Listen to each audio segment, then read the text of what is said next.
우리가 영원히 살 하나님의 나라는 저 하늘 어디에 있는 것이 아닙니다. 우리가 영원히 살 하나님의 나라는 하나님께서 지금의 하늘과 땅 대신에 새롭게 창조해 주실 새 하늘과 새 땅입니다. 그리고 새 하늘과 새 땅의 수도요 왕의 도성은 새 예루살렘 성입니다. 믿는 자는 누구나 그곳에서 살게 될 것입니다. 우리는 우리가 영원히 살 하나님의 나라인 새 하늘과 새 땅에 대한 말씀을 지금까지 잘 다 들었습니다. 그래서 오늘은 현재 우리에서부터 시작해서 새 하늘과 새 땅까지의 이 여정, 그 과정에 대해서 좀 말씀을 드리고자 합니다. 미리 말하면 복습 차원에서 말씀을 드리는 거니까 좀 공부한다 하는 그런 자세로 들으시면 되겠습니다. 우리는 지금 예수님을 믿고 믿음으로 살고 있습니다. 그러다가 우리 생애에 주님이 오시지 않는다고 한다면 우리는 다 죽을 것입니다. 언젠가는 죽습니다. 그런데 우리가 지금 죽으면 어디로 가게 될까? 어디로 가게 될까? 후보지 세 곳을 지금 여러분에게 제시해 줍니다. 첫 번째는 하늘에 계신 셋째 하늘, 하나님 아버지가 계신 곳이죠. 이것도 보면 낙원이라고 돼 있어요. 그리고 또 아브라함의 품, 이것도 역시 낙원입니다. 낙원이요. 그래서 또 음부라고 하는 곳이 있어요. 내세. 이 세 곳 중에 우리가 어디로 가게 될 것 같아요? 속으로 대답하세요. 물어보지는 않을 테니까 속으로 이걸 여기로 과연 내가 예상한 것이 맞는가 하는 것. 자, 우리가 죽어 어디로 가는가를 확실히 알기 위해서는 예수님께서 십자가에서 죽으시고 나서 3일 동안 어디로 가셨는지 그것을 잘 살펴보면 우리가 알 수 있다고 하는 것입니다. 예수님을 믿는 한쪽 강도에게 뭐라고 그랬냐면은 오늘 네가 나와 함께 낙원에 있으리라. 그렇죠? 하여튼 인생의 끝마당에 이 한 강도는 예수를 믿었지만 믿은 건 믿은 거잖아요. 그러면 요 강도가 간 곳이 어때요? 믿는 성도들이 죽어서 가는 곳이겠구나. 그렇게 생각할 수 있다고 하는 것입니다. 그런데 그곳이 어디라고 얘기했어요?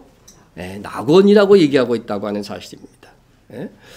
그런데 성경에서 예수님께서 죽으시고 부활하실 때까지 그 3일간 낙원만 아니라 다른 곳도 갔다 왔다는 성경의 내용들이 있다는 거예요. 어떻게 된 것일까? 성령 강림절에 베드로가 이렇게 설교했습니다.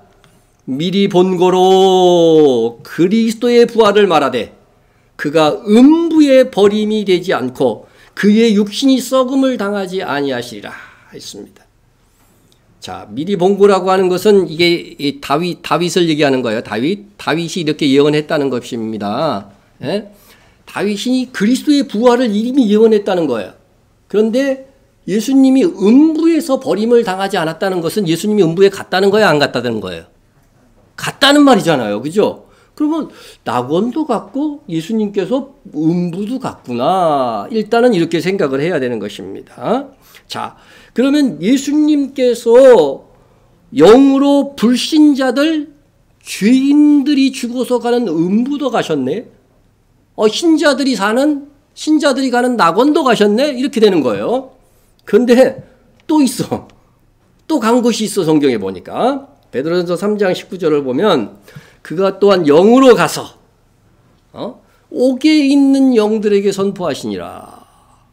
그들은 전에 노아의 날 방주를 준비할 동안 하나님이 오래 참고 길하실 때에 복종하지 아니하던 자들이라.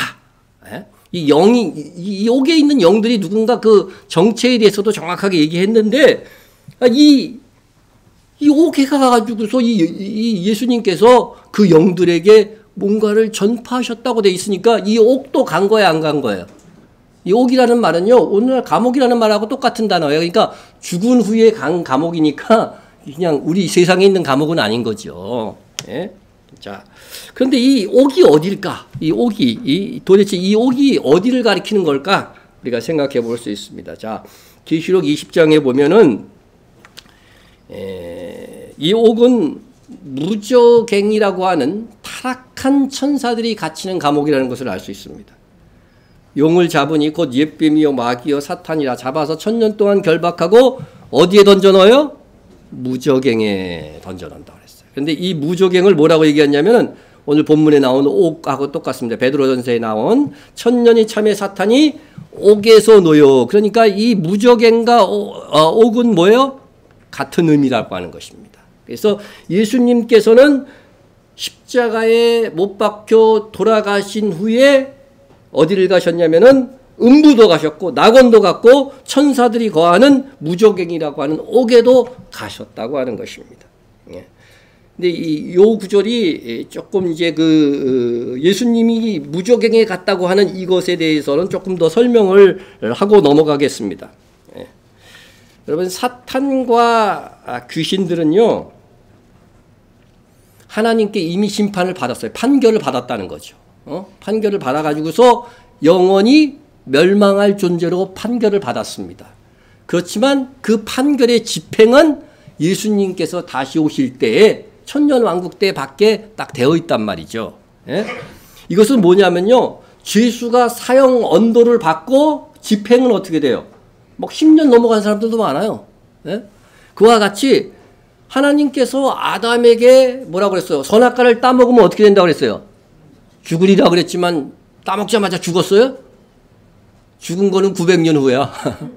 그와 같이 이 하나님께서도 이제 목적이 있어서 살려주는 거예요. 이 사탄 마귀도 역시 하나님으로부터 이미 판결을 받았어요. 그런 회개의 가능성이 없는 존재예요. 그렇지만 그 심판의 직행은 언제? 주님 다시 오실 때 이루어질 거로 계약이 되어 있다는 것입니다. 그런데 이렇게 되어 있는데 이 귀신들과 마귀는 주님 다시 오실 때 심판받게 되어 있는데 그 중에 일부가 말이죠. 일부가 하나님께서 정하신 테두리를 벗어나서 선을 넘어서 큰 죄악을 또 저지르고 있는 거예요. 예? 그래서 하나님께서는 그들을 그냥 두실 수가 없는 겁니다. 그래서 창세기 6장에 보면 하나님의 아들들이라고 되어 있는데요. 이 하나님의 아들들이 누구와 결혼을 해요? 사람의 딸들을 아내로 삼는 내용이 나옵니다. 그래서 이 하나님의 아들들은 창세기 6장 2절에 이렇게 나오는데 욥기서에 보면 이것들이 또 천사들로 나옵니다. 천사들. 그래서 물론 우리가 지금 하나님의 아들들입니다. 하나님의 자녀들입니다. 그러나 구약 성경에서는 계속해서 하나님의 아들들은 천사로 의미를 한다는 거예요. 천사를 의미합니다. 그래서 하나님의 아들들이 하나님의 법을 어기고 사람의 딸들을 아내로 삼아서 자식을 낳은 겁니다. 그런데 이것을 우리가 하나님의 이 아들들을요, 그냥 기존의 신학들이 어떻게 얘기를 하냐면요, 이 사람들이 아주 믿음이 좋은 하나님의 사람들이다. 믿음이 있는 하나님의 자녀들이다. 뭐 셋의 자손이다. 믿음의 후손이다. 그렇게 해석하는 사람들이 꽤 있습니다. 그러면은요, 정말 상식에 기반해서 창세기 6장을 해석할 수가 없게 됩니다. 아니, 그러면 하나님의 아들이 좋은 신자고 사람의 딸들은 뭐 불신자의 딸이라면은 성경에 사실 하나님의 아들들뿐만 아니라 사람의 아들들도 많이 나와요. 그것은 믿는 자나 믿지 않는 사람은 다 그냥 사람의 아들이라고 그럽니다. 그런데 이 하나님의 아들들이 믿음이 좋은 사람이고 사람의 딸들이 불신자라고 한다면, 아니, 신자와 불신자가 결혼하는데 왜 네피림이 나옵니까? 거기서 왜 거인이 나옵니까? 거기서 왜 고대 유명한 사람 용사들이 나올 수가 있는 거예요? 이거는 상식적으로 이해가 안 됩니다. 그런데도 그렇게 아주 가르치다 보니까요, 사람들이 그렇게 자꾸 받아들이는 것입니다. 그것은 잘못된 해석이다 하는 것입니다. 그래서 성경에서는 천사가 남자로 나타나는 일이 있어요, 없어요? 여러 번 나오죠. 여자로 나타난 적이 있어요, 없어요? 없지요. 여자가 꼭 천사일 것 같지만 여자 여러분, 여자 천사는 없습니다. 남자 천사만 있어요, 남자. 그래서 이 히브리어나 헬라어는 다 남성명사, 여성명사가 다 있어요. 그런데 남성명사로만 천사가 나타난다고 하는 것입니다. 자, 그런데 이 타락한 천사들과 사람의 딸들이 낳은 것이 네피림이 되었다. 이게 이제 70일종으로 번역할 때 당시에 그 히브리 사람들이 유대인들이 번역할 때에 이 네피림을 뭐라고 배웠냐면 기가스라고 해가지고 거인으로 해석을 했어요. 거인으로 이렇게 번역을 했단 말이에요. 그러니까 이 네피림은 거인이었던 것이 틀림이 없고 그러다 보니까 창세기 6장에 나온 대로 용사가 될 수 없고 고대의 명성 있는 사람이 될 수밖에 없는 거죠. 그리고 천사의 유전자를 가지고서 태어났기 때문에 고대의 용사와 그리고 유명한 사람, 거인이 될 수밖에 없었다고 하는 것입니다. 그래서 이 DNA로 보면은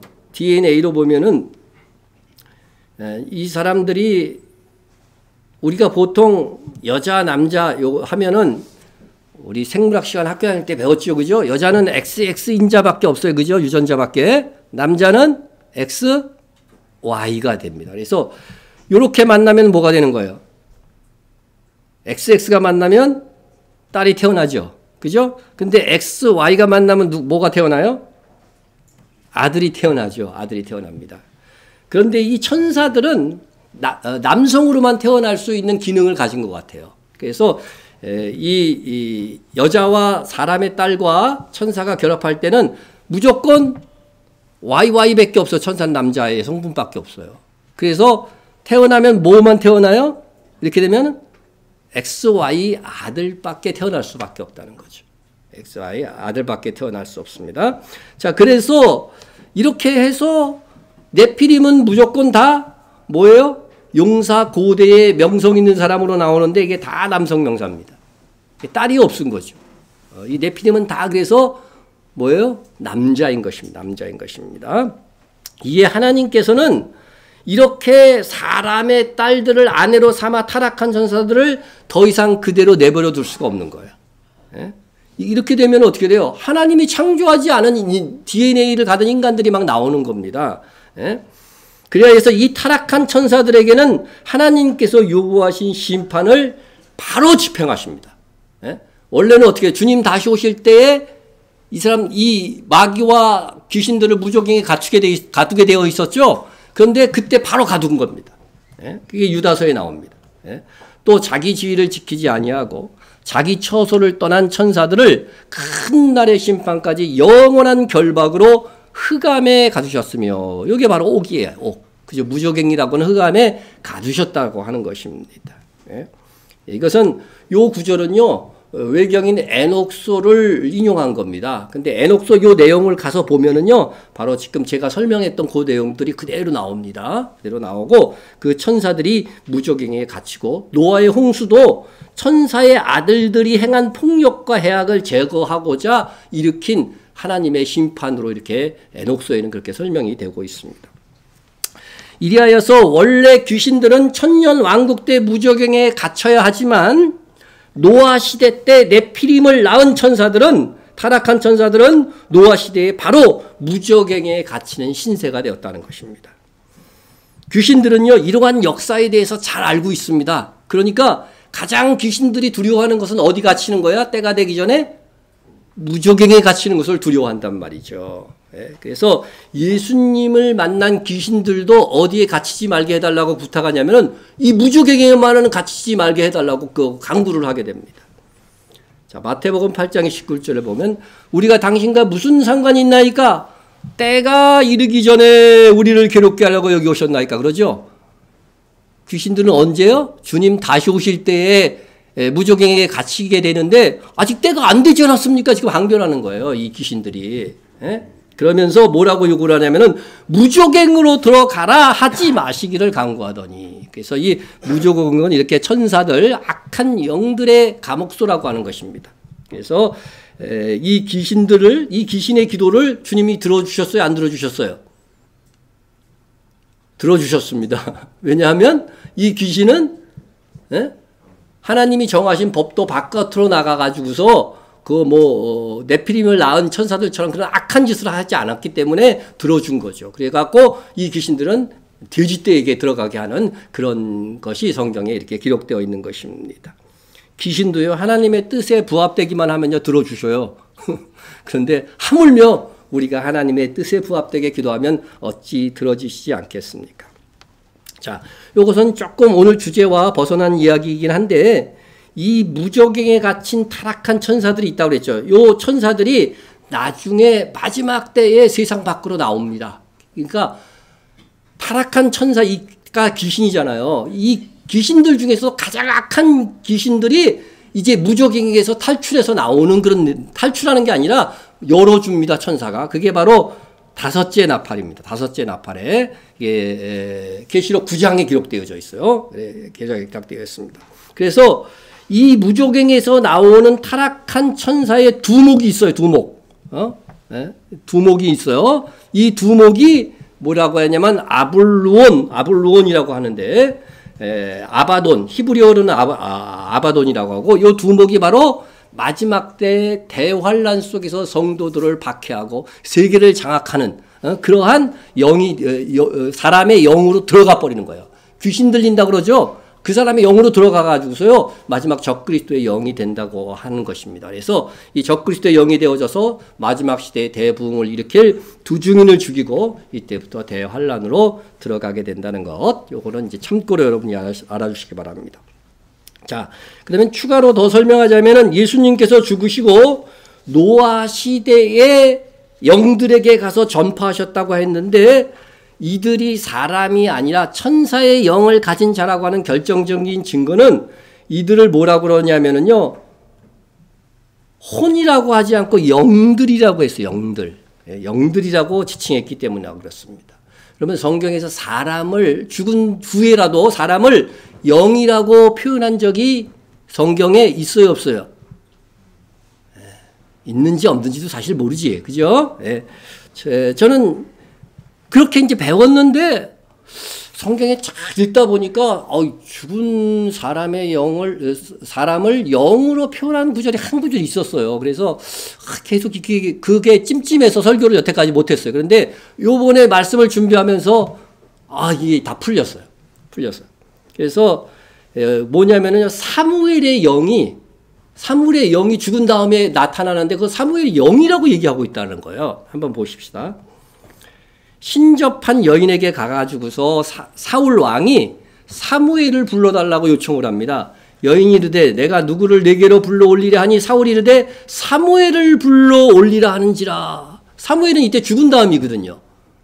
이게 사울이 하나님의 음성을 들을 수도 없고 우림과 둠빔을 가진 제사장도 없고 하니까 아직 사무엘을 불러가지고서, 여러분 죽은 자를 불러내는 것을 성경에 뭐라고 하냐면 초혼이라고 합니다. 막 우리 보면 초혼제도 막 드리고 그러는데 그게 다 귀신 장난입니다. 그래서 초혼은 죽은 사람의 영을 불러내서 그 영하고 대화를 하는 건데 이것은 성경 율법에 금하고 있는 일입니다. 그리고 초혼 자체가 뭐예요? 거짓입니다. 죽은 사람의 영이 올라오는 것이 아니라 누가 올라오는 거예요?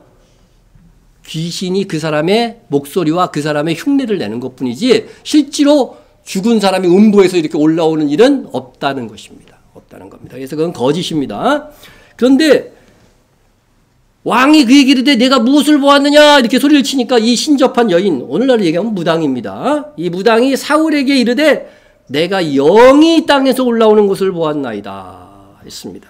영이 올라오니 요게 항상 마음에 걸렸다는 거죠. 영이 올라오는 것을 봤다.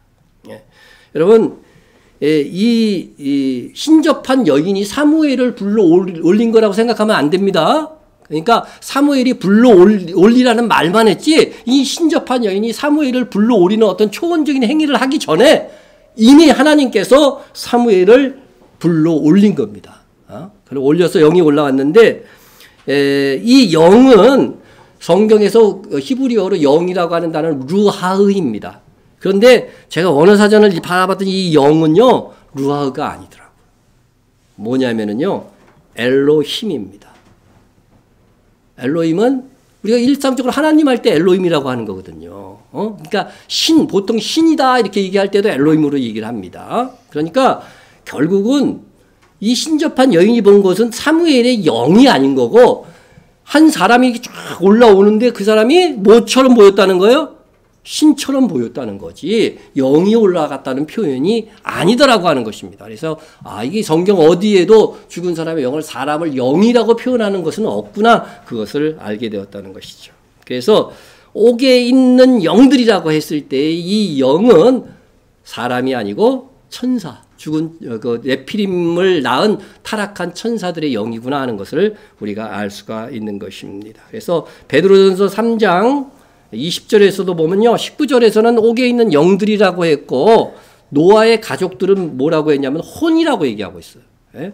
방주에서 물로 말미암아 구원을 얻은 자가 몇 명 보냐? 겨우 8명이라고 했는데 이게 원어에서는요, 이 명자가 푸시케 혼입니다. 그래서 8혼인이라 이렇게 되어져 있습니다. 그래서 이렇게 볼 때 예수님께서 십자가에 죽으신 다음에 가셨던 옥은 노아 시대 때에 때가 되기 전에 갇힌 악한 영들이 감옥인 그 무저갱으로서 예수님은 그들에게 가서 십자가의 승리와 그들에 대한 그 심판을 선포하신 것입니다.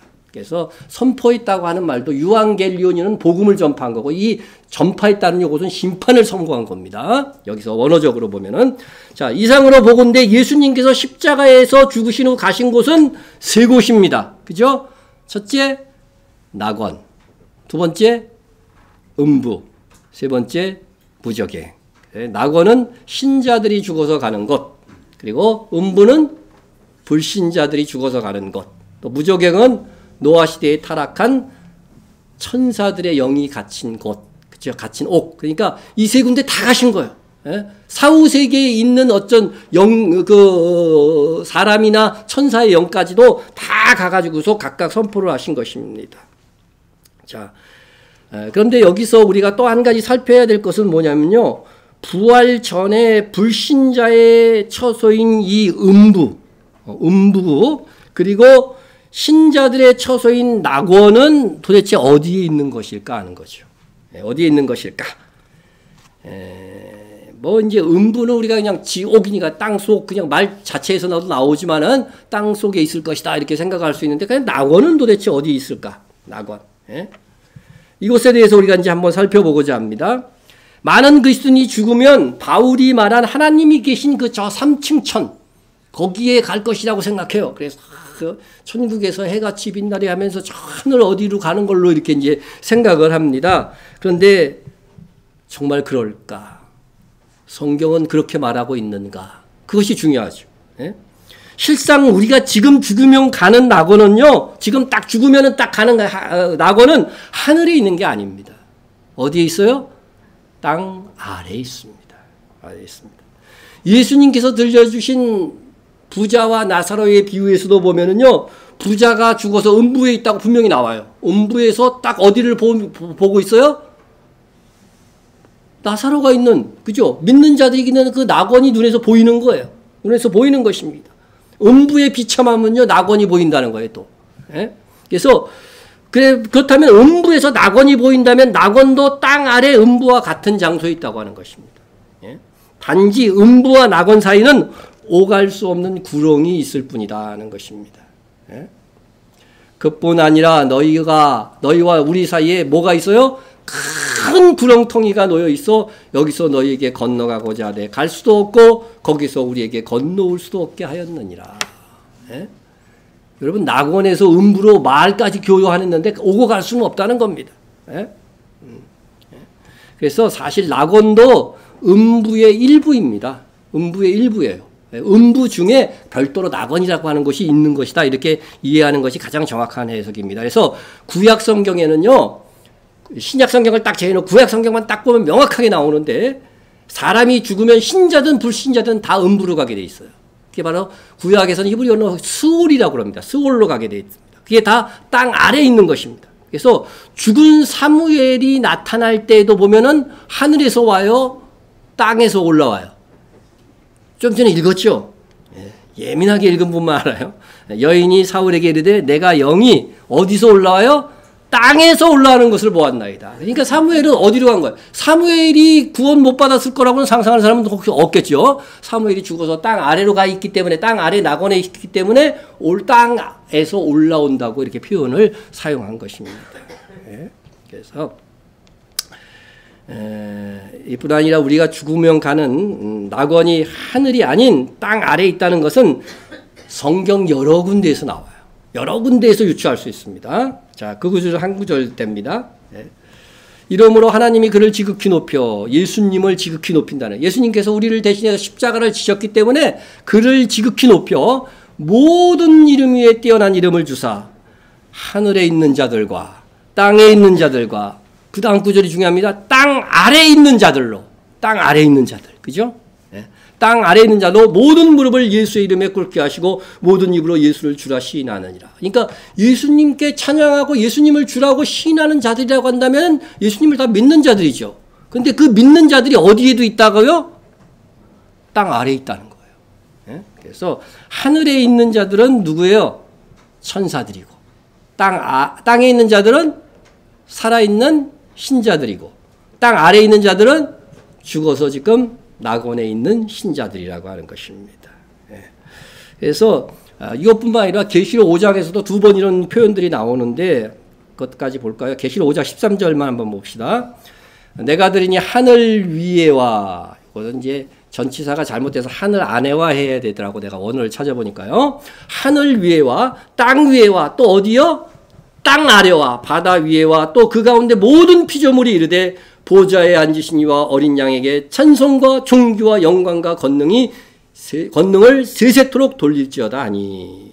그러니까 땅 아래에 있는 자들 중에서도 보좌에 앉으신 하나님과 어린 양에게 찬송과 존귀와 영광을 돌리는 존재들이 있다는 거예요, 없다는 거예요? 있다고 하는 것입니다. 있다고 하는 것입니다. 이들이 신자가 아니면 도대체 누구예요? 그래서 죽은 신자들이라고 하는 것입니다. 그래서 땅 아래에 있는 신자는 죽어서 낙원에 있는 신자들의 혼이다, 이렇게 보아야 될 것입니다. 자, 근데 아버지 하나님이 있는 이 3층 천에는 언제 갈까요? 언제 갈까요? 주님 다시 오시면 우리는 어떻게 돼요?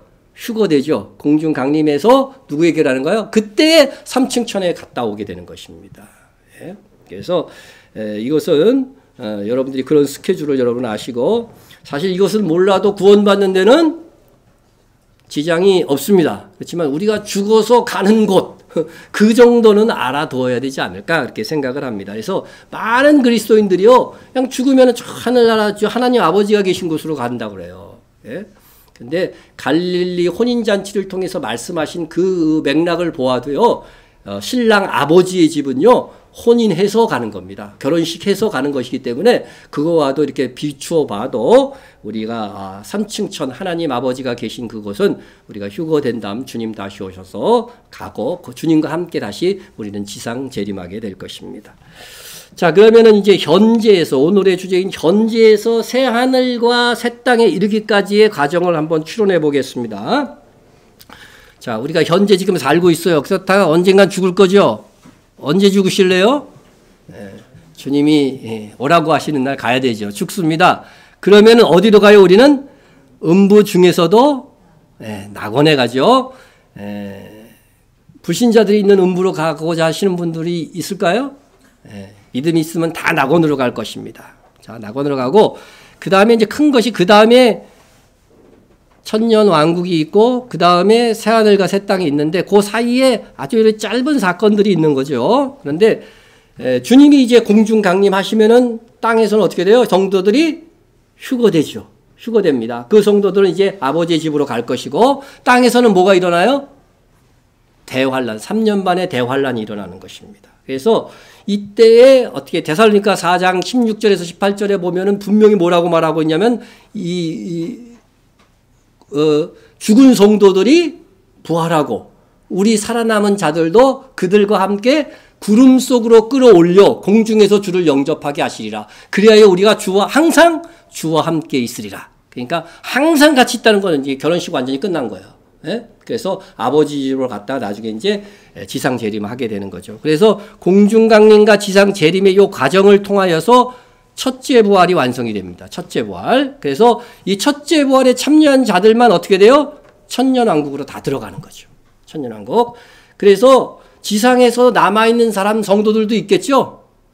행실이 조금 받쳐주지 못해가지고서 남아있는 성도들은 땅에서 어떻게 돼요? 환란을 다 겪어나가는 것입니다. 그래서 그 중에서 순교한 성도들까지는 다 첫째 부활로 이제 들어가게 되는 것입니다. 그래서 그들이 다 천년왕국에 들어가게 되고, 그 다음에 천년왕국이 끝나고 나서 뭐가 있어요? 둘째 부활이 있습니다. 그 다음에 이 둘째 부활, 이게 여기 천년왕국에 첫째 부활에 참여하지 못하고 천년왕국에 못 들어간 사람들은 어디로 가요? 바깥 어두운 데 가서 징계를 받는 거예요. 징계를 받습니다. 그래서 이 성도들이 이제 둘째 부활하는 거죠. 이 둘째 부활들은 오직 믿음으로만 구원받은 성도들이기 때문에 새하늘과 새 땅에는 들어가서 이제 영원히 영생복락을 누립니다. 그래서 이 천년왕국에 들어가는 성도들은 다 주와 함께 뭐 한다고 돼 있어요? 왕노릇하리라. 그러면 새하늘과 새 땅에서도 또 왕노릇할까요? 역시 왕노릇합니다. 그래서 우리가 말씀으로 다 이렇게 확인할 수 있습니다. 그리고 그리스도의 심판대, 달란트 비유가 그리스도의 심판대인데, 그리스도의 심판대가 그 사이에 있어가지고 성도들의 상급 심판이 이때 이루어지게 되는 것입니다. 자, 오늘은 세세하게는 못합니다. 세세하게는 못하더라도 우리가 전체적으로 이제 맥락만 여러분 이해해야 될 거예요. 근데 우리가 이 과정에서 많은 교회와 성도들이 잘 이해를 못하는 것이 천년왕국입니다. 그리고 첫째 부활, 둘째 부활 이런 것들에 대해서 제대로 이해를 잘 못하는 경우들이 있어서 오늘 천년왕국에 대해서 먼저 좀 이렇게 생각을 해보기 전에 불신자들도 한번 생각해 봐야겠죠. 불신자들은 첫째 사망이 있습니다. 첫째 사망은 그리스도인들도 다 하는 거죠. 첫째 사망이 있고 그 다음에 음부로 들어가서 그 다음에 공중강림과 예수님의 지상재림 사이에 대환란을 겪게 되고 그 다음에 이들은 다 계속해서 음부에 있어요. 계속 음부로 들어가는 겁니다. 음부로 들어갔다가 마지막 그리스도인들의 천년왕국이 다 끝난 요 시점에 있어서 둘째 사망이 있고 그 다음에 영원한 불못으로 들어가게 된다는 것입니다. 그래서 이 둘째 사망은 흰 보좌 심판으로 하나님 아버지께서 하시는 심판이다 하는 것입니다. 자, 그래서 이런 흰 보좌 심판을 통해서 최종 지옥이 확정이 되는 것입니다. 자, 그럼 이제 천년왕국에 대해서 조금 먼저 살펴보려고 하는데, 천년왕국은 상징이다. 상징이다. 그래서 현재의 교회 시대를 가리킨다고 하는 가르침이 한국교회 절반 이상이 됩니다. 그런데 이것은 우리가 이렇게 뭐 가르친다고 해서 서로 이단이라고는 안 해요. 안 하지만 제가 계시록을 지금 공부해 본 이상 가장 종말론과 구원론을 헷갈리게 만드는 그런 이론이다. 그런 생각이 듭니다. 그래서 우선 상식적으로 천년왕국이 지금 교회 시대, 우리가 지금 살고 있는 이 시대가 주와 함께 왕노를 하는 시대라고 한다는 것이 정말 얼마나 말이 안 되는 것인가를 조금 이렇게 설명을 하려고 합니다. 자, 계시록에서 보면요. 계시록 18장까지 세상 나라가 이제 멸망되는 것까지 쭉 나와요. 그 다음에 계시록 19장에서는 예수님의 지상재림입니다. 그리고 20장에서는 천년왕국입니다. 21장과 22장 5절까지는 새하늘과 새 땅입니다. 이게 순서에 대해서 쭉 예언을 한 거예요. 그런데 천년왕국이 지금이라고 한다면은 이 천년왕국에 대한 예언을 이 시기적으로는 이 앞에 시대에 있다는 거야. 그렇잖아요. 예? 그러니까 이게 상식적으로 맞지 않다는 거예요. 성경이 계시록입니다. 계시의 책인데 헷갈리게 하려고 순서를 바꿔가지고 주님이 이렇게 예언을 하셨을까? 저는 그렇게 생각은 하지 않습니다. 그래서 계시록은 그대로 순서대로 보았을 때에 예수님의 지상 재림 다음에 예수님께서 1000년 동안 세계를 다스리는 그러한 천년 왕국 시대가 있다고 하는 것입니다. 또 성경이 또 뭐냐면 천년 왕국의 특징이 뭐냐면 천년 왕국 시대에는 마귀가 무저갱에 갇혀 있다는 거예요. 우리 계시록 20장에 보면 마귀가 무저갱에 갇혀 있거든요. 그런데 과연 천년 왕국이 무저갱에 갇혀 있는 마귀인데 성경에 보면은요, 이 교회 시대에 쓰여졌고, 교회 시대에 주신 말씀이 마귀에게 틈을 주지 말라 이런 말씀이 있어요. 아니, 감옥에 갇혀 있는데 마귀에게 틈을 주지 말라고 이런 말씀이 할 수 있을까? 너희 대적 마귀가 우는 사자와 같이 두루 삼킬 자를 다니며 찾는데요. 근데 무저갱에 갇혀 있는 거예요? 성경을 자꾸 모순으로 만든다는 거지, 이렇게 되면은. 마귀가 지금도요, 우는 사자와 같이 삼킬 자를 찾는 거예요. 그의 부하들과 함께. 예? 그런데, 무천년설을 주장하면은요, 마귀가 어디에 들어가 있어, 지금? 지금 우리 시대에 없어. 감옥 속에 있어요. 무저갱의 감옥 속에. 예? 성경에 보면 그 외에도 뭐 마귀를 대적하라. 이런 구절들이 이것은 이미 교회 시대에 들어서서 쓴 성경이거든요. 그런데 있지도 않은 마귀를 대적하라고 이렇게 쓸 리가 없다고 하는 것입니다. 이뿐만 아니라 천년왕국을 실제로 주님이 우리와 함께 다스리는 천년왕국을 부인하게 되면 구약의 상당한 말씀들을요 몽롱하게 만들어버려요. 한번 봅시다. 젖먹는 아이가 독사의 구멍에 장난하며 젖된 아이가 독사의 굴에 손을 넣을 것이라. 여러분 이런 일이 있을까요 없을까요? 성경에 예언되어 있으니까 아직까지 이루어진 일은 없잖아, 그죠? 그럼 언제 이루어진다는 것 대체? 예? 이 천년왕국을 부정하면은 이거 해석하기가 힘들어지는 것입니다. 여러분 새하늘과 새 땅에서 젖먹는 아기가 있을 수 있을까요? 예? 우리는 뭐라 그래요? 천사와 같이 어떻게 됐어요? 시집가고 장가가는 것이 없다고 분명히 주님이 말씀해 주셨잖아요. 그러면은 아기를 낳아요, 안 낳아요, 그때는? 여러분 해산에 수고할 필요 없어요, 그때는. 그러니까 분명히 그때는 아기를 낳는 일이 없어요. 젖먹는 어린아이가 있을 수가 없는 거예요. 영원한 하나님의 나라 새하늘과 새 땅에서는. 근데 젖먹는 아이가 독사의 구멍에 손을 넣고 장난치는 그런 세상이 그러면 이 세상 중에 언제 있을 거예요? 이 천년왕국을 설명할 실제 천년왕국이 없다고 한다면 이런 것들은요 해석이 불가능해지는 거예요. 예? 그리고 또 봅시다. 물이 바다를 덮음같이 여호와를 아는 지식이 세상에 충만할 것임이라 했습니다. 예? 여러분 물이 바다를 덮을 때 어떻게 덮어요? 빈틈없이 다 메꾸고 있는 거잖아요. 그죠? 바다를 꽉 메꾸고 있는 거예요. 그러니까 여호와를 아는 지식이 그렇게 충만한 세상이 올 것이라고 하는 것입니다. 예? 그런데 말이죠. 지금 그런 세상에 교회 시대가 그런 세상입니까? 정말 교회 안에서도 그렇고요. 교회 밖에서는 뭐 말할 것도 없고 아직도 여호와를 아는 지식이 너무나도 부족해요. 너무나도 부족해요. 예? 그런데 그런 충만한 세상을 우리가 바라보고 있는 거죠. 바울조차도 뭐라고 그랬어요? 우리가 부분적으로 알고 부분적으로 예언한다고 그랬어요. 바울조차도 내가 온전히 알지 못하고 그렇게 예언한다고 하는데 물이 바다는까지 충만한 그 여호와를 아는 지식이 바울 시대도 없었고 지금도 없는데 언제 그게 이루어질 거냐고요. 예? 그건 천년왕국밖에 없어요. 주님이 다스리고 주님께서 율법이 어디에서 나와요? 시온에서 나오고 그게 다 천년왕국에 대한 예언이거든요. 예? 또 보십시다. 예? 거기는 날수가 많지 못하여 죽은 어린아이와 수완이 차지 못한 노인이 다시는 없을 것이라. 100세에 죽는 자를 뭐라고 해요? 젊은이라 하겠고 100세가 못되어 죽는 자는 저주받은 자이니라. 지금 100세에 죽으면 젊은이라 그럽니까?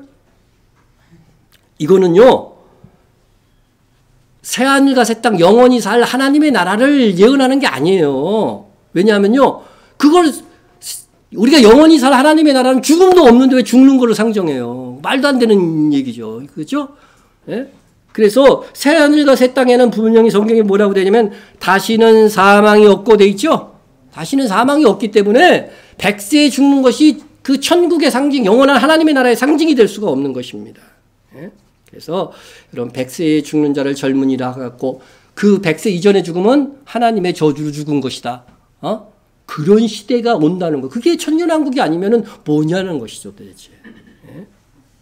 그래서 여러분 천년왕국을 부정하고 천년왕국을 상징이라고 말하면 이게 너무 말이 안 됩니다. 새하늘과 새 땅은 시집가고 장가가고 없고 죽는 것이 없는 세상인데 어떻게 젖먹는 어린아이가 있을 수 있고 100세지만 죽음이 있는 세상을 천국의 상징이라고 할 수 있겠습니까?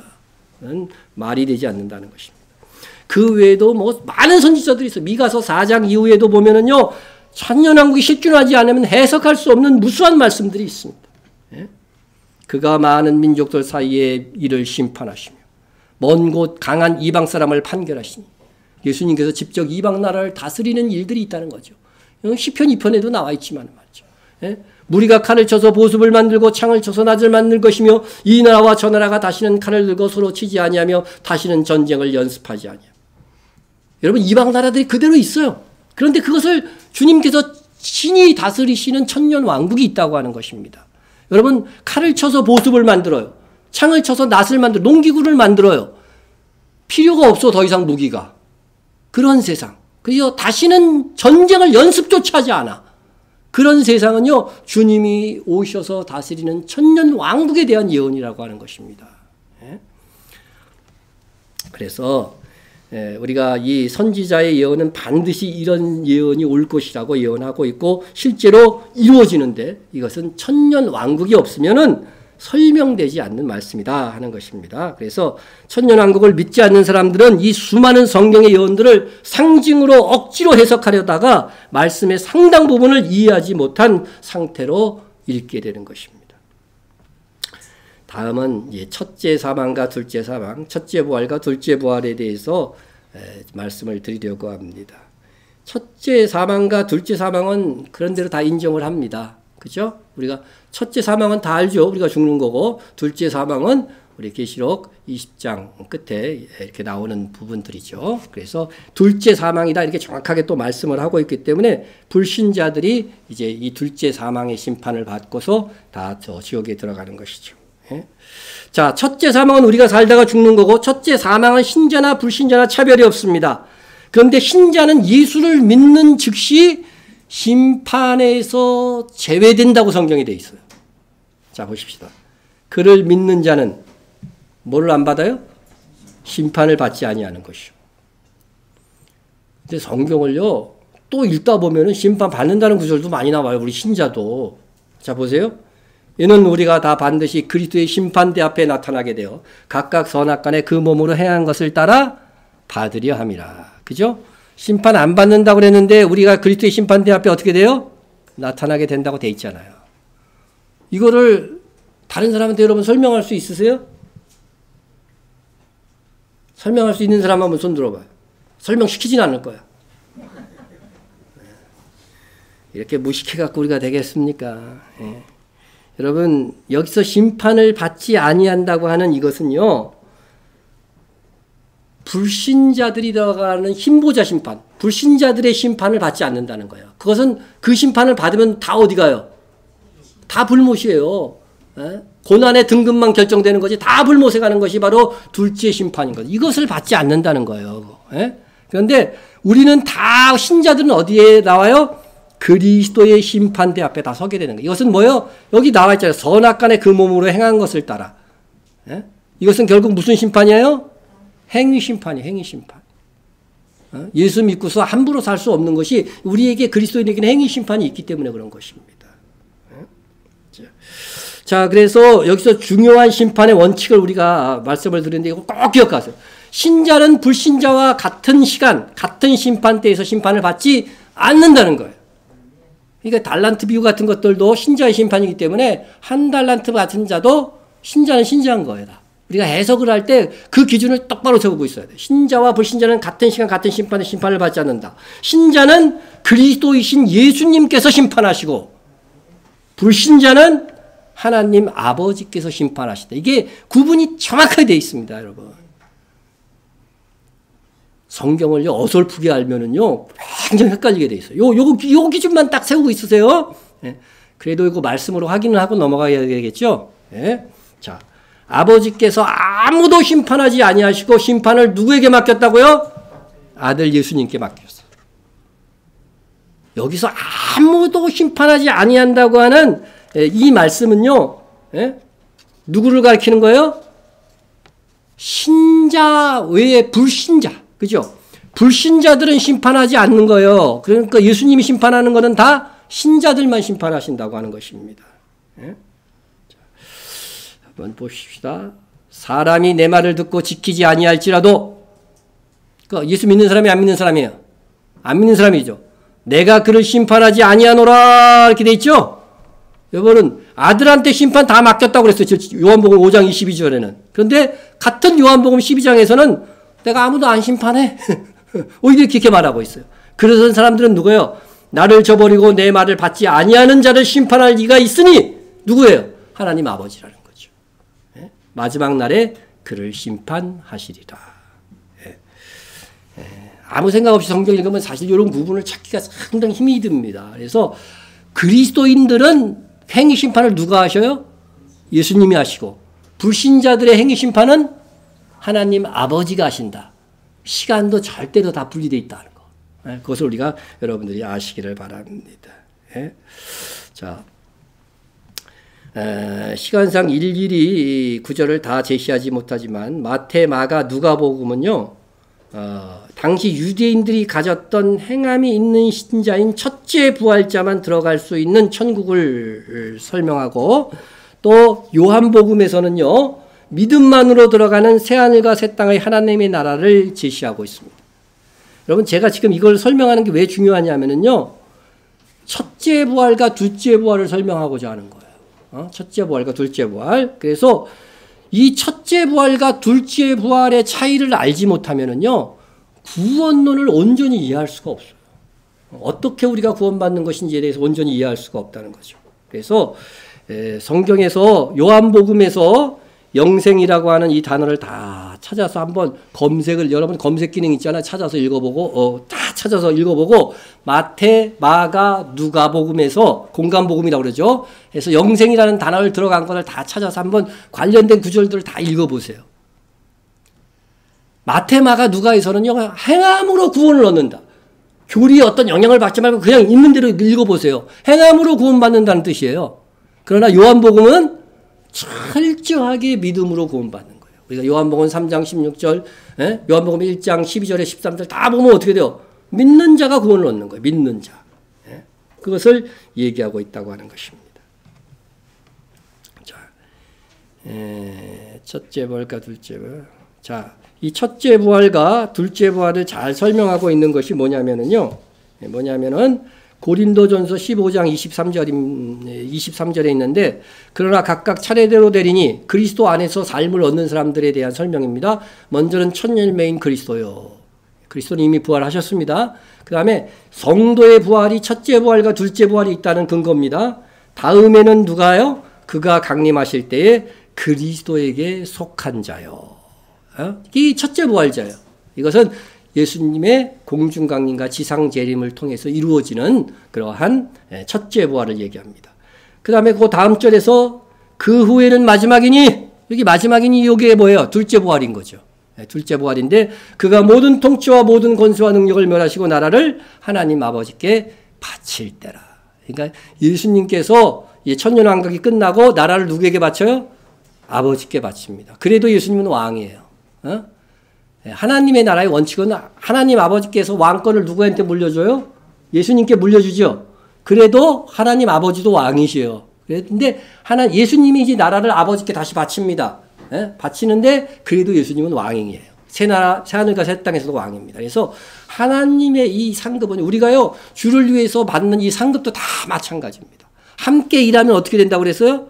상이 반으로 나눠지는 것이 아니라 똑같이 백의 상을 받게 된다고 하는 그런 원리가 여기서도 통치가 됩니다. 자, 이어서 말씀을 드리면은 이제 마지막 둘째 부활 때는 설명이 길어요. 우리가 어렵기 때문에 그 다음 구절에서 이렇게 얘기합니다. 그가 모든 원수를 발 아래 둘 때까지 반드시 왕노릇 하시리니, 천년 왕국 끝까지 말하는 거죠.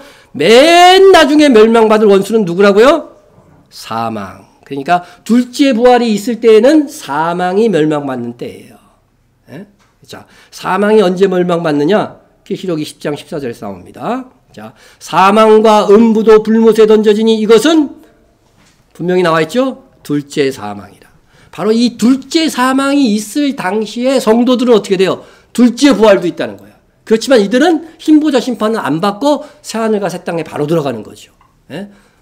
믿는 자는 심판을 받지 아니하는 것이요, 그렇게 분명히 말씀하고 있기 때문입니다. 그래서 믿는 자는 심판을 받지 아니하는 것이요, 이 말씀의 성취가 바로 이 세상 끝날 천년 왕국 끝나고 하나님 아버지께서 흰보자 심판을 통해서 불신자들 심판하실 때에 이루어지는 것이죠. 이루어지는 거. 그래서 거기에서 뭐 생명책도 나오고 막 다 하는데 심판받는 사람들은 불신자밖에 안 나와요. 여러분들이 앞으로 요한계시록 20장 그 부분을 쭉 읽어보시면 이해가 갈 것입니다. 자, 그래서 우리가 다시 한번 설명을 드리는데, 마태, 마가, 누가복음의 하나님의 나라는요, 뭐를 얘기를 하는 거냐면 천년 왕국을 뜻해요. 그래서 행위로 들어간다고 자꾸 얘기를 하는 거예요. 아셨어요? 이게 구원론에서 굉장히 중요한 거. 근데 요한복음은 오직 믿음으로 들어가는 나라는 어디예요? 새하늘과 새 땅은 믿음만 있으면 들어갈 수 있어요. 둘째 부활자가 되는 거죠. 그런데 첫째 부활자가 되려고 한다면요, 천년 왕국부터 들어가야 돼요. 첫째 부활의 시점이 이제 천년왕국 전에 이제 첫째 부활이 있고, 둘째 부활은 천년왕국이 끝난 다음에 있는 거죠. 그래서 우리 마태마가 누가복음은 항상 믿음 플러스 행함도 강조합니다. 그래서 내 아버지의 뜻대로 행하는 자라에 들어가리라. 그런 구절들도 있는 거고요. 그러나 요한복음은 철저하게 믿음으로 가는 나라입니다.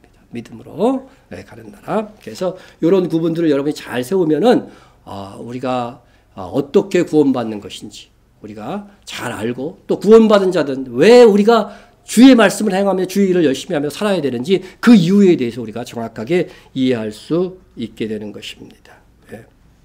자, 그러면 첫째 부활하는 신자가 누구인가에 대해서 또 한번 설명을 하는데 먼저는 예수님이 공중 강림하실 때 휴거되는 성도라고 그랬어요. 그리고 또 하나는 최종 부활자가 또 누구냐면은 대환란 기간 중에 짐승의 표를 받지 않고 666 짐승의 표를 받지 않고 순교한 성도들 그들이 첫째 부활자가 된다고 되어져 있습니다. 자 봅시다. 또 내가 보좌들을 보니 거기에 앉은 자들이 심판하는 권세를 받았더라. 예수님께서 지상 재림하시고 난 다음에요. 계시록 20장이니까. 그런데 예수님과 함께 이미 뭐예요? 왕관을 쓰고 온 사람들이 어디에 앉아있어요? 이 사람들 보좌에 앉아있죠? 그죠? 그러니까 예수님과 함께 보좌에 앉아있는 사람은 공중강림 때 휴거돼 갖고 아버지 하나님의 집에 갔다가 어디에요? 주님과 함께 다시 지상 재림한 성도들인 것입니다. 이것이 이미 왕이 되어서 있어요. 그리고 이 사람들이 바로 이제 휴거되어서 주님과 함께 지상 재림한 신자고, 자, 또 한 부류가 있습니다. 또 한 부류 첫째 부활에 참여하는 자가 있습니다. 그들의 여기 돼 있죠. 내가 또 보니 예수의 증언함과 하나님의 말씀 때문에 목배임을 당한 자들. 목배임은 죽습니다. 예? 그러니까 순교한 성도들이에요. 영혼들과 또 짐승과 그의 우상에게 경배하지 아니하고 그들이 이마와 손에 그의 표를 받지 아니한 자들이. 그러니까 마지막 시대의 매매의 표. 이것으로 인하여 많은 성도들을 핍박할 것입니다. 신자들은 이 표를 받으면 안 돼요. 우상에게 경배하게 되고 막 그런 표이기 때문에 이 표를 받지 않고 동시에 뭐예요? 순교한 자들이 살아서예요. 살아서. 예? 그러니까 다시 부활한 거죠. 여기서는 죽은 거고 목배임을 당했을 때는 죽은 거니까 살아서 그리스도와 더불어 1000년 동안 뭐 한다고요? 왕노릇하니. 그걸 뭐라 그래요? 첫째 부활이라고 한다. 이렇게 성경에 정확하게 나와 있습니다. 그래서 나머지 죽은 자들은 1000년이 차기까지 살지 못한다고 했을 때에 이 사람들은 뭐예요? 둘째 부활자인 거죠. 둘째 부활자인 것을 성경에 말씀하고 있습니다. 자, 그러면 이 첫째 부활에 참여한 성도들은 이제 특혜는 뭐냐? 특혜는 뭐냐? 이 첫째 부활에 참여하는 자들은 복이 있고 거룩하도다. 복이 있어요. 상이에요, 이 상. 그런데 첫 번째 그들의 복은 뭐냐면 둘째 사망이 그들을 다스리는 권세가 없다는 거죠. 둘째 사망이. 여러분, 둘째 사망은 이미 설명했습니다. 그죠? 우리 불신자들이 흰보자 심판을 받고 불못에 떨어지는 그런 사망, 그런 심판을 받지 않는다는 그런 의미인데, 이것은 둘째 부활하는 신자들도 같이 받는 혜택이기 때문에 큰 혜택이라고는 할 수는 없습니다. 그래서 우리가 정말로 첫째 부활에 참여하는 자들의 혜택은 이겁니다. 상은 도리어 그들이 하나님과 그리스도의 제사장이 되어 1000년 동안 그리스도와 더불어 왕노릇하리라. 이렇게 첫째 부활의 최고 혜택은 1000년 동안 주와 왕노릇하고 새하늘과 새 땅에서는 어떻게 돼요? 자, 오늘 본문 마지막 절에 보면 그들이 세세토록 왕노릇하리라. 그죠? 새하늘과 새 땅은 영원한 세상이잖아요. 그러니까 그때 천년 왕국 때만 왕노릇하는 게 아니고 세세토록. 여러분, 우리가 믿음으로 지금 살아야 될 이유가 여기에 있는 것입니다. 주의 일에 열심히 선교에 힘쓰고 그러는 것이 바로 여기에 있다고 하는 것입니다. 자, 이 과정을 다시 한번 조금 설명을 하고서 말씀을 결론으로 가겠습니다. 자, 신자의 현재에서 새하늘 새 땅까지의 여정입니다. 여러분, 다시 우리가 언젠간 죽죠? 그러면 낙원에 갈 것입니다. 낙원에 갈 거고, 그 다음에 이제 천년왕국이 이어질 것입니다. 요 사이에 벌어지는 일이 있어요. 그죠? 요 사이에. 그게 뭐냐면은, 예수님의 공중 강림이 있은 다음에 세상에서는 대환란이 일어납니다. 그래서 신자의 행위 심판인 그 행심판이 뭐라 그리스도의 심판대라고 했죠. 심판대에서 심판을 받고 땅에 있는 성도들은 그리스도의 심판을 받지 않아요. 그래서 그러나 그들은 이미 심판을 받은 겁니다. 대환란에 들어간 것이 자체가. 그리고 대환란에 들어간 성도 중에 순교한 성도들은 첫째 부활에 참여하게 되고 순교하지 않고 몸으로 주님 오실 때까지 살아있는 성도들은 육신으로 변화된 육신으로 천년왕국에 들어가서 천년왕국의 백성이 될 것입니다.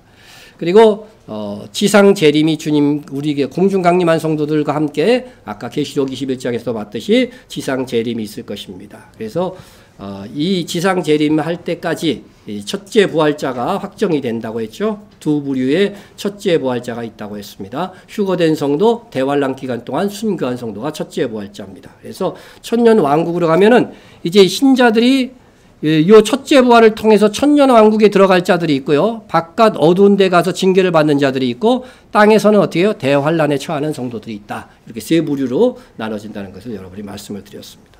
자, 이제 천년 왕국이 끝나면 당연히 이제 우리가 영원히 살 하나님의 나라, 새하늘과 새 땅이 있는데 하나님이 계신 삼층천이 아닙니다. 하늘에서 내려온다고 분명히 성경이 기록되어져 있습니다. 그래서 요 사이에 둘째 부활이 있는 거예요. 그래서 그 사이에 흰 보좌 심판이 불신자들에게는 있겠죠. 우리에게는 이제 둘째 부활자. 여러분들에게는 요게 확보가 된 거예요.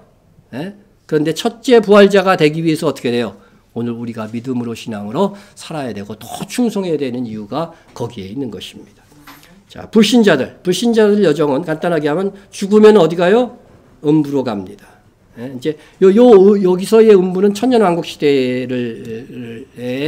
역시 그들은 음부에 있는 거죠. 그리고 영원한 불못으로 가는 여정을 겪는다. 그래서 첫째 사망에 이르러서 그 다음에 공중강림 주님의 지상 재림이 있을 때에 여전히 거기 죽는 자들은 계속 한 것이 음부로 들어가게 됩니다. 그래서 그들은 나중에 성경에 보면 심판의 부활로, 우리는 생명의 부활로, 그들은 심판의 부활로 나온다고 그랬는데 첫째 부활자고는 이게 천년의 간격이 있는 거죠. 그래서 심판의 부활로 부활해서 흰보좌 심판을 받고 둘째 사망 곧 불못에 떨어지게 된다 하는 것이 지금까지 여러분에게 성경 구절로 정확하게 논증을 해 드린 것입니다.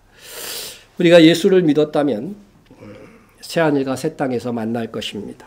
그러나 우리가 첫째 부활자로 천년 왕국을 거쳐 주와 함께 세세토록 왕노릇하는 신분으로 새하늘과 새 땅에 이를 것인가? 아니면 둘째 부활자가 되어서 새하늘과 새 땅에서 새 예루살렘 성 밖에 거하는 만국 백성이 될 것인가는 그 구별은 오늘 우리가 주 안에서 어떻게 사는가에 따라서 달라질 것입니다. 그러므로 바울이 그러했듯이 이 권고의 말씀을 드리며 오늘 설교의 말씀을 마무리합니다. 그러므로 내 사랑하는 형제들아. 사랑하는 형제들에게 뭘 요구했는지 보세요. 견실하고 흔들리지 말고 항상 주의 일에 더욱 힘쓰는 자들이 되라. 이유가 뭔지 아세요? 이는 너희 수고가 주 안에서 헛되지 않은 줄을 알미니라. 반드시 열매로 상급으로 하나님께서 갚아주실 것이기 때문입니다. 여러분이 이 믿음이 있다면 어떻게 살아야 될 것인지 정말 남은 인생 동안에 결정해야 되는 것입니다. 통성으로 한번 기도하겠습니다. 일평생 있을 영적 전투에서 이길 수 있는 능력을 날마다 더하여 주옵소서 기도하시고 틈을 보일 수 있는 나의 약점을 위해서 여러분 기도해 주시고 더불어 합력하여 신앙생활로 승리할 수 있도록 위해서 기도해 주시기 바랍니다. 그리고 첫째 부활자의 여기 적히지는 않았는데 첫째 부활자의 소망으로 살겠다 여러분이 기도해 주시고요. 또 항상 주의 일에 힘쓰므로 인하여서 새하늘과 새 땅에서도 왕노다는 신자로 살게 하옵소서 여러분 기도해 주시기 바랍니다. 우리 또한 김동철 정복기 선교사를 위해서도 여러분 기도해 주시기를 바랍니다. 다시 통성으로 기도합니다. 사랑과 은혜가